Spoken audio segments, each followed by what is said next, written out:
What's happening, you lot? Today, it is all about Britain, baby. Woo!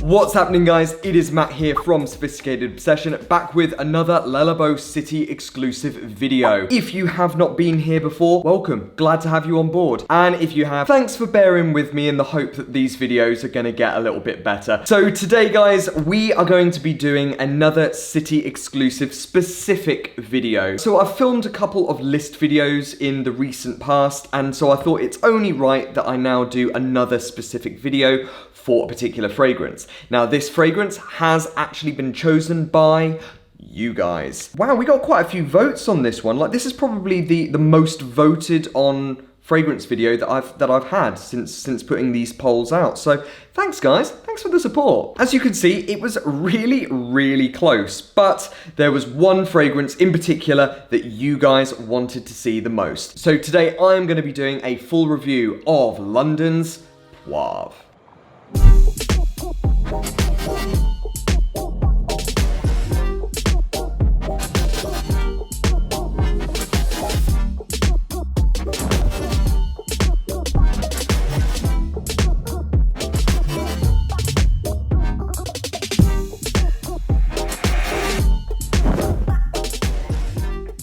Alrighty then, let's get to it. I've been watching way too much Jim Carrey, if that didn't quite come across just then. So before I get into spraying this fragrance, just a little bit of background information. A city exclusive is a fragrance that you can only buy in a particular city. Labo have created 14 different fragrances for their stores around the world. Now, usually you can only buy these city exclusives in that city, apart from the month of September. In September, you can go onto the Labo store online and you can purchase any of the city exclusives as if it was just a normal bottle in their current range. So this is why I've been shelling out loads and loads of videos, and I've been doing some list videos to then help you guys out when you are choosing come September. Anyway, enough of that. Let's get to it.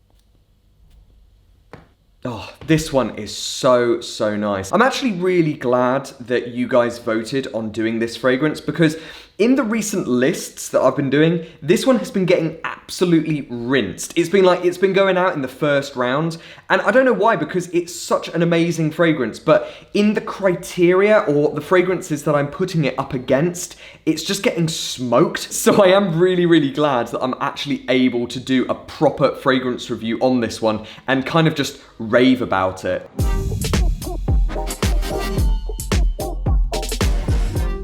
As soon as you spray it, that pepper note instantly comes out. It's really vibrant and strong. There's a couple of sweeter elements just underneath all of this that then just give it just a little bit more depth and also just make it a little bit more palatable. This is very warm, but it's not over intoxicating. It's not sort of overindulgent. It doesn't smell really heavy. I think that the lightness comes from that pepper that is quite spicy, and it's just kind of making this fragrance just sort of spark a little bit. It's quite invigorating, actually. Underneath, there is a beautiful note of like civet or something like that here. It's kind of skanky in a really nice way. It mixes so well with those sweet notes that I mentioned earlier, but there's a green element here as well. Now, the civet would not be natural. This would be a synthetic civet because Labo is a cruelty-free brand. Once it then starts to calm, that real sort of spicy, sharp pepper note,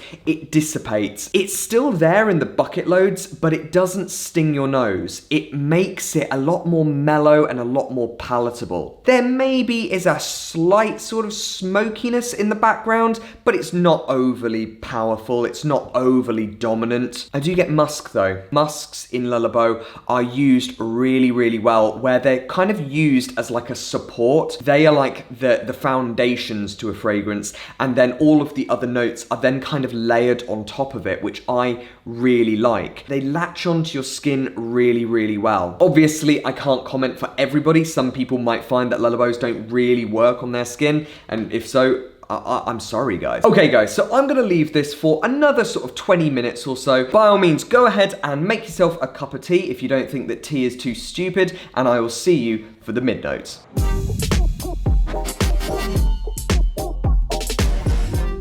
Welcome back, guys. To anybody that does think that tea is stupid, you're wrong. Tea is amazing. Tea is like the foundation of British life.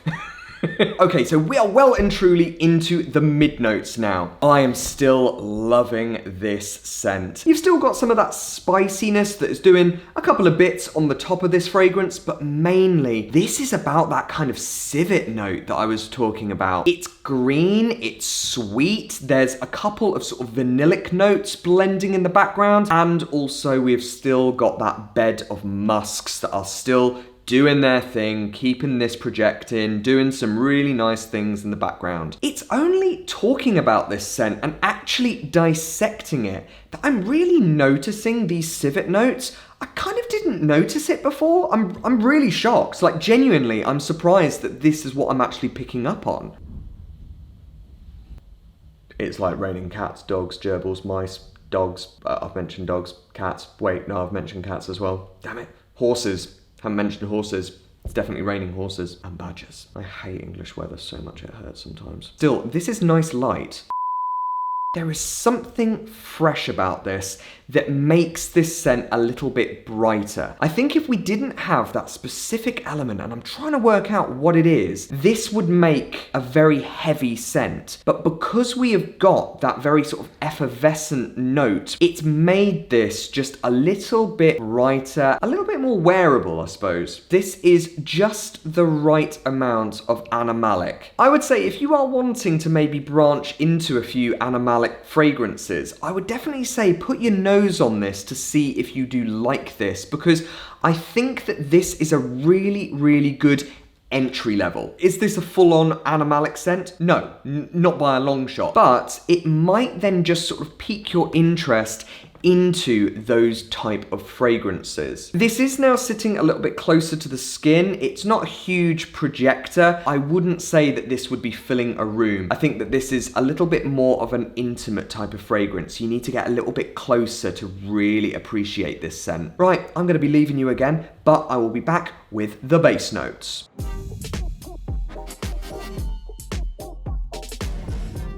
Buttery biscuit base.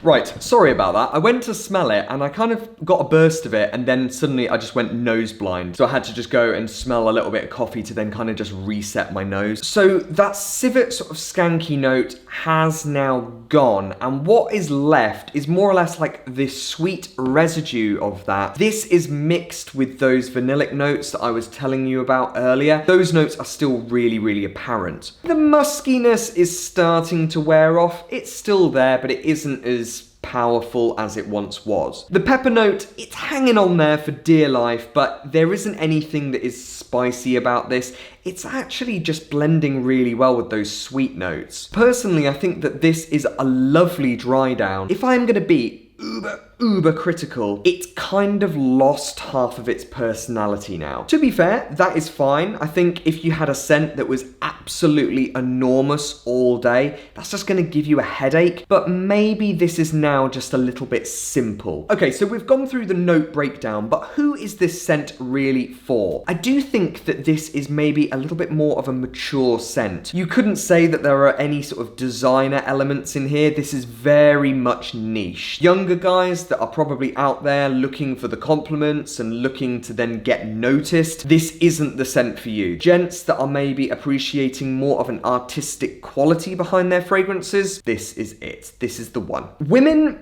oh, if you are confident in your fragrances and in the fragrances that you wear, you'll be fine. If you go for more effeminate, floral, or sweeter fragrances, nah. I just think that there are other fragrances out there, certainly cheaper fragrances out there, that would probably be better suited to you. The overall performance, I think, is pretty good. I think that the longevity is all right. I think you're probably going to get about 5 or 6 hours from this, but after that, I think you're really going to be struggling to then find this. Personally, I think that if you are into the fragrance notes that I've mentioned, I think that this could be signature scent worthy. I think that this has a very keen versatility. You could so easily wear this in an office because it is not overly dominant and it's not going to smoke people out. Also, wearing it out and about, because it has got a few darker elements in there, I think that this would then suit an evening setting. But also those light green notes with that note that I just do not know what it is. The only thing that I could possibly say that is